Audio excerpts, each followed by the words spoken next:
concept cette année du Printemps de la musique. Donc, on sort des bibliothèques. On est à notre 3e édition. Les 2 premières éditions, on était dans les bibliothèques de Québec pour présenter des concerts de musique classique.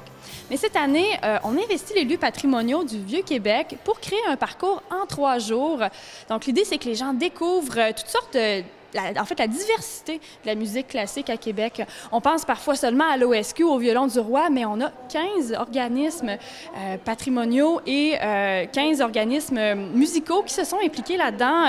Et on a toutes sortes de choses. On a des chœurs, on a de la musique baroque, de la musique ancienne, de la musique nouvelle de création. Alors, ce qu'on va faire, c'est que les gens vont pouvoir se promener dans un parcours gratuit, visiter des lieux patrimoniaux tout en écoutant 20 minutes de concert. Donc, c'est vraiment des micro-concerts.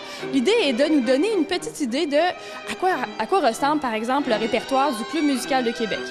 Et en faisant ce parcours-là, l'idée, c'est qu'on veut développer le public, on veut montrer aux gens de Québec qu'on peut aller voir la musique de concert, que c'est accessible.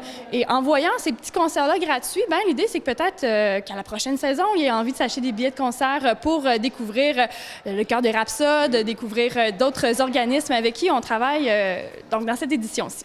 Et en plus, à l'extérieur, on aura des brigades nomades. Alors, on va faire du bruit à l'extérieur. Donc, entre nos arrêts dans les lieux patrimoniaux, on va pouvoir écouter une fanfare, la fanfare de Strada. On aura 12 musiciens habillés en kilt, en froufrou, qui vont faire du bruit dans les jardins de l'Hôtel de Ville. On aura E27 Musiques Nouvelles qui vont nous présenter un quatuor à percussion en extérieur. On aura également l'ensemble de vent et percussion de Québec qui nous présente une quintette de cuivre à l'extérieur sur le parvis de l'église Chalmers Wesley. Alors, une église aussi qu'on connaît un peu moins dans le Vieux-Québec. Alors, ça va être intéressant de pouvoir rentrer, entre autres, dans les églises de communautés anglophones. Peut-être qu'on a moins tendance à aller visiter. Également au monastère des Ursulines, des Augustines. Alors, on a vraiment un parcours très intéressant de lieux qui ne sont pas nécessairement accessibles en dehors de des concerts comme ça qui sont organisés spécialement pour l'occasion.